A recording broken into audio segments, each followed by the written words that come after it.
Welcome to another case study by Blueprint to Escape. Today is Tuesday, February 24th, 2026. And we're diving headfirst into part 4 of our 5-part series. Right. The series on how to effectively diversify your investment portfolio outside of North America. Exactly. So if you've been following along with the Blueprint series, you know the drill by now. We tackled the basics. We explored European banks. Yeah, and last time we took that pretty wild ride through Latin America. That was a fun one. It was. But today feels a bit more, I don't know, substantial. We are talking about the heavy hitters. It is indeed the heavyweight division today. We're looking at developed markets in Europe, Australasia, and the Far East. Which you'll often hear referred to by the acronym EAFE. Right, EAF. Right, EAFE. And the mission for this particular case study is to break down exactly how you get broad exposure to these massive economies. We're doing that using 2 specific tools, the broad market ETF, IEFA. And a high-income covered call strategy, NIHI. Honestly, looking at the markets this morning, this conversation couldn't come at a better time. No, it really couldn't. Because we've been talking a lot about this concept of home bias. You know, that comfortable, cozy feeling U.S. and Canadian investors get when they just stick to what they know. Domestic stocks. Exactly. But reading through the materials for this case study, the message seems to be that comfortable is starting to look a lot like complacent. Complacent is definitely the polite word for it. Yeah. I mean, risky is probably more accurate. Home bias is a psychological trap. We assume that because we see these companies every day, Like the Amazon trucks. right, or we use the iPhones, we assume they are safer. But when your entire financial future is tied to the economy of 1 or 2 countries, you aren't diversified. You're concentrated. Highly concentrated. Yeah. So the goal of this case study is to analyze why you need to look east, specifically to Europe and Asia. And how to do it without the headache of buying 2,000 individual stocks. Because nobody wants to do that. Which, let's be real, sounds like a logistical nightmare. I don't think anyone listening wants to manage tax forms for a company in Belgium. Or figure out trading hours in Tokyo. Exactly. But before we get to the how, I want to push back a little on the why. Okay, let's hear it. Why bother looking outside the U.S. and Canada when, historically, those markets have been such dominant forces? It's a fair question. I mean, up until recently, the U.S. tech sector alone was bigger than most countries' entire economies. Why fix what isn't broken? That's the classic argument, right? The U.S. is the best house in a bad neighborhood. Right. But that dominance brings vulnerability. According to the research we have in front of us, there are 3 critical reasons to go abroad. And the first one? The first is simple risk reduction. North American markets have unique idiosyncratic risks. Like what? Well, in the U.S., you're constantly navigating policy changes or Fed decisions that can just swing the market overnight. True. In Canada, the economy is heavily reliant on cyclical sectors, energy and materials. When oil prices drop, the Canadian market hurts. So you view international markets as sort of a shock absorber. Exactly. They act as a buffer. Markets in Europe, Japan, and Australia, they move differently. They aren't in lockstep. Right. They have a lower correlation to North America. Yeah. In plain English, when the U.S. zigs, these markets might zag. It smooths out the ride. Makes sense. But the second reason is arguably more important for the long-term investor, and that is sector balance. Okay, unpack that.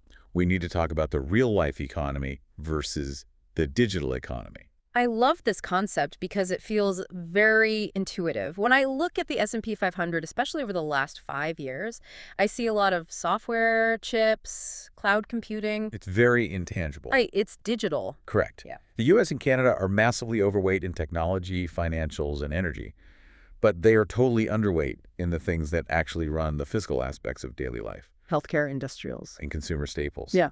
When you invest in Europe, for instance, you aren't buying another AI chip maker. What are you buying? You're buying luxury goods. Think LVMH or Chanel in France.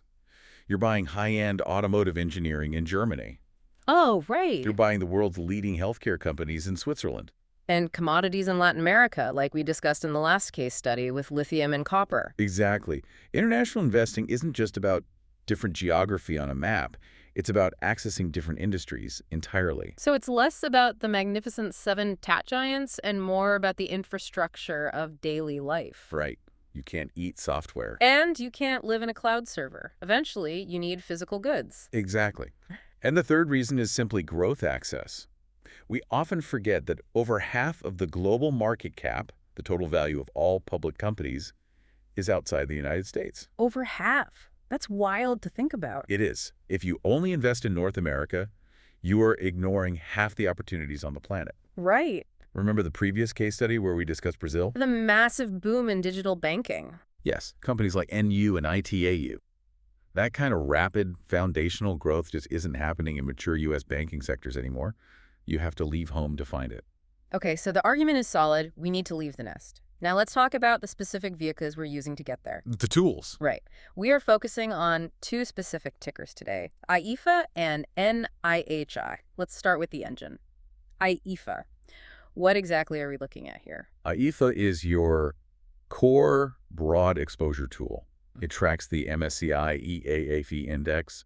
We're talking about exposure to over 2,000 stocks across 21 developed markets. And crucially, it explicitly excludes the US and Canada. Yes. So there's absolutely zero overlap with my S&P 500 fund. Zero overlap. That is the whole point. When you buy IEFA, you are instantly buying the top companies in Japan, the UK, France, Switzerland, and Australia. Okay. And it is a market cap weighted fund. Let's pause on market cap weighted for a second. Huh? For the listener who hears that term thrown around, what does it practically mean for their money? It simply means the fund invests more money in the bigger companies. The larger the company is, the bigger slice of the pie it gets in the fund. So it's self-correcting. Exactly. Yeah. This is actually a great feature for a set-it-and-forget-it portfolio because it automatically adjusts. If a company in Japan starts growing massive, the fund naturally holds more of it. You don't have to manually pick the winners. The market does it for you. Precisely. Okay, Yeah. that's the reliable sedan. It gets you where you need to go, holds the whole family. Now let's talk about the sports car, or maybe the cash-flowing rental property is a better analogy. Definitely the rental property. Let's talk about NIHI. This is by NEOS, right? Yes, NIHI is what we call an income wrapper around the IEFA strategy. It's designed for the investor who wants that international exposure but prioritizes cash flow right now. How does that actually work? Well, NIHI actually holds IEFA, so it owns those same 2,000 stocks, but then it writes or sells call options on the index. Okay, red alert. Writing call options. This is where people's eyes usually glaze over. They just get scared. It sounds complicated. It does. Let's break this down to the explanation. Like, I'm 5 level. What does writing call options actually do for me as an investor? Think of it like this. You own a house. That's the underlying stocks. You can just sit on the house and hope the price goes up. Which is the standard IEFA strategy. Right. But with NIHI, you own the house, and you agree to rent out the potential specifically for a massive price spike. Okay. You are saying to the market, I will take a guaranteed cash payment from you today. In exchange, if the house price doubles overnight, I only get to keep the first 5% of that gain. So I'm capping my upside. In plain English, yes. You are agreeing to cap your potential upside if the market rallies incredibly hard in exchange for guaranteed cash today. Selling a bit of the future maybe for a definite now. Exactly. And what's the payout for making that trade-off? Because if I'm giving up the chance for a moonshot, I want to be paid well for it. As of late February 2026, NIHI is generating a monthly yield of about 10%. 10% monthly yield, annualized. That's an annualized rate, paid out monthly. So if you have $100,000 invested, you're looking at roughly $800 to $900 a month in cash hitting your account. That's significant. It is. But there has to be a catch beyond just the capped upside. What about taxes?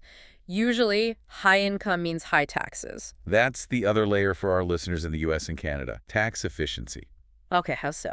Because of how NEOS manages these options, specifically using Section 1256 contracts and managing losses, the distributions are often classified as return of capital. Which means what for my tax bill come April? It means you aren't paying standard income tax on it immediately. Return of capital essentially tells the tax man, I'm just getting my own money back. Oh, wow. Yeah, it lowers your cost basis in the investment rather than counting as taxable income today. You defer the taxes until you eventually sell the fund. That is a very tax-smart way to generate income to live on. It really is. So you have IEFA for pure growth, owning the house and hoping it appreciates, and you have NIHI if you want to rent the house out for that steady paycheck. Correct. Now, we are recording this in February 2026. Let's look at the scoreboard, because I think a lot of people assume that if you aren't in U.S. tech, you're losing money. And that would be a very dangerous assumption right now. Let's look at the last 3 months.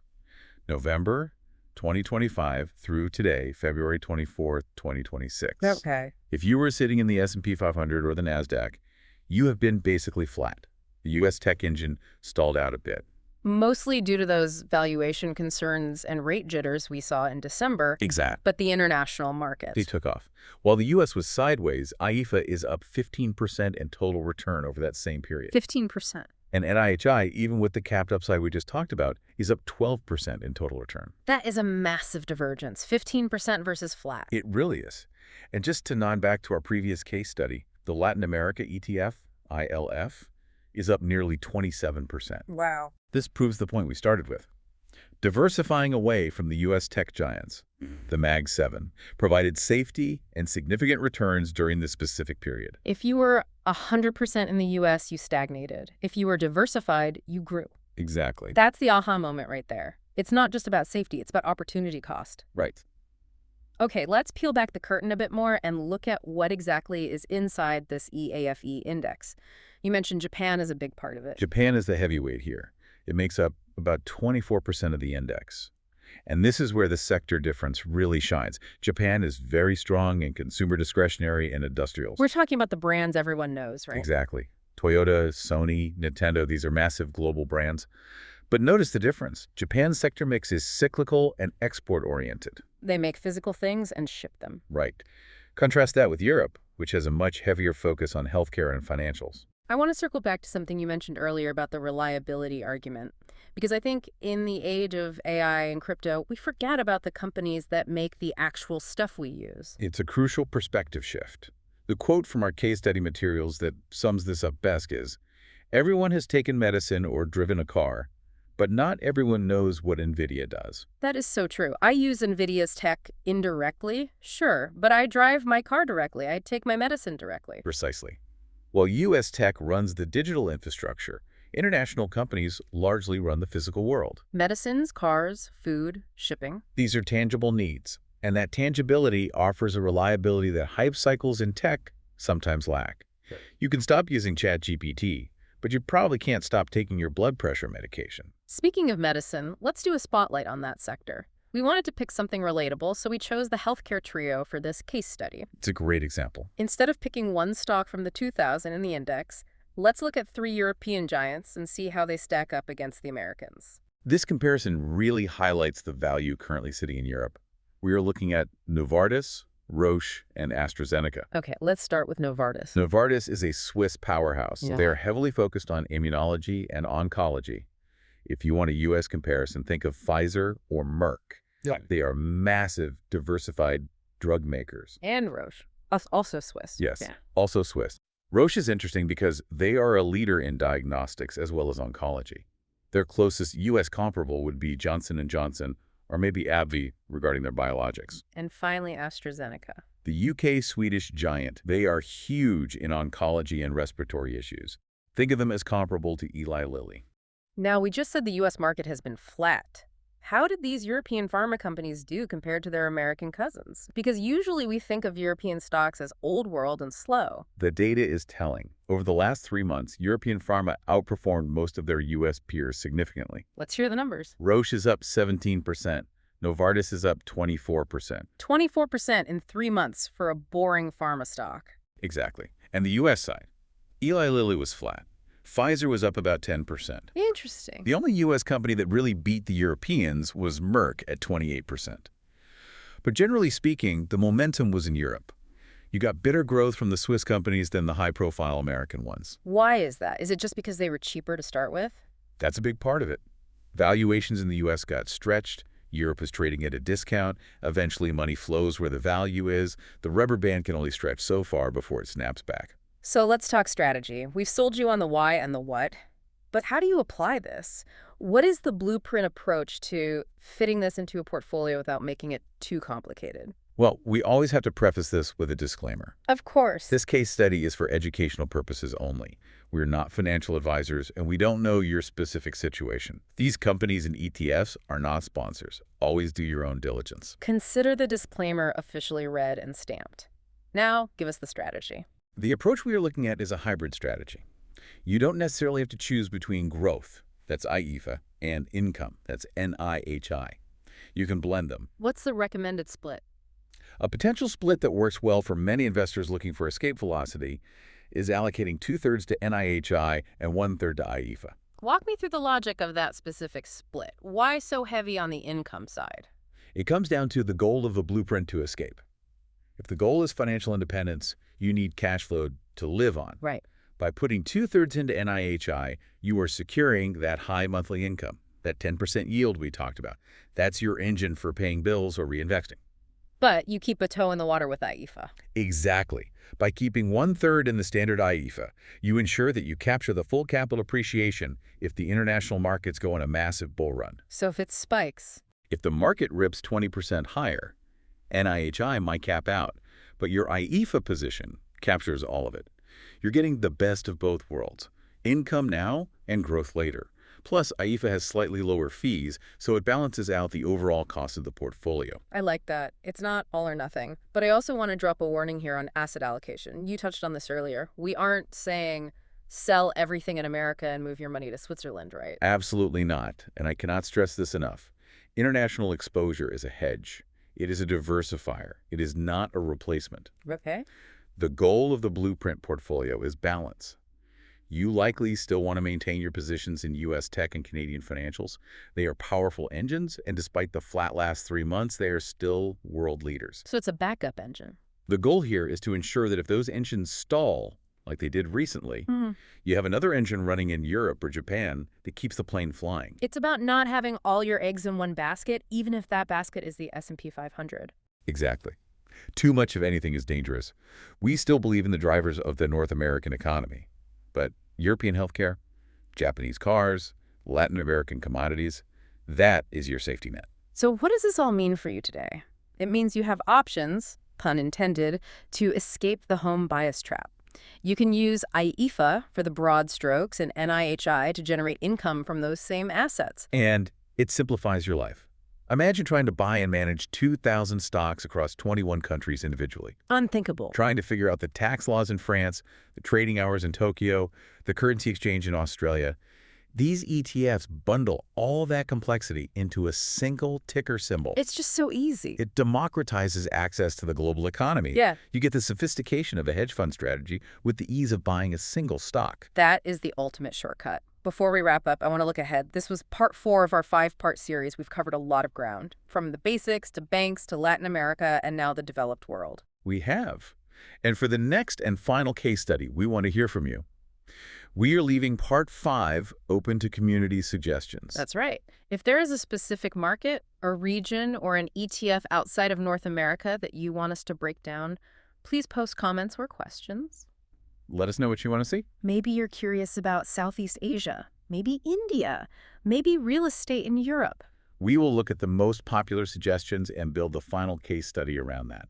We want to solve the puzzle you are currently looking at. Also, a quick reminder for those following the Blueprint to Escape journey, the full monthly income portfolio is revealed around the 20th of each month. That's where we show exactly how these pieces like NIHI and IEFA fit into the actual pie. It gives a transparent look at how the theory translates into practice. We show the receipts. We absolutely do. So, if you are interested in financial dependence, passive income, early retirement, and nomadic life design, which, let's be honest, sounds pretty good right about now, given the weather, please subscribe. We're building a community of people who want to design their lives, not just accept the default. And that really connects to our closing thought for today. We talked a lot about numbers, yields, and sectors. Yeah. But at the core, this is about reliability versus hype. Say more about that, because usually investors chase the hype. In investing, as in life, there is a lot of noise. There is always a new thing that promises to change the world overnight. And sometimes it does. Sure. But there is a profound peace of mind in owning the companies that make the things the world actually uses every single day. The medicine that saves lives, the cars that get people to work, the food that families eat. It's grounding. It is. It's anchoring your financial future to the reality of human needs rather than the speculation of human wants. When you own the physical world, you have a foundation that is very hard to shake. I love that. Owning the physical world, that is a powerful place to end. Thank you for joining us for this case study. Check the case study notes, do your research, and we will see you for the finale in part 5. See you then.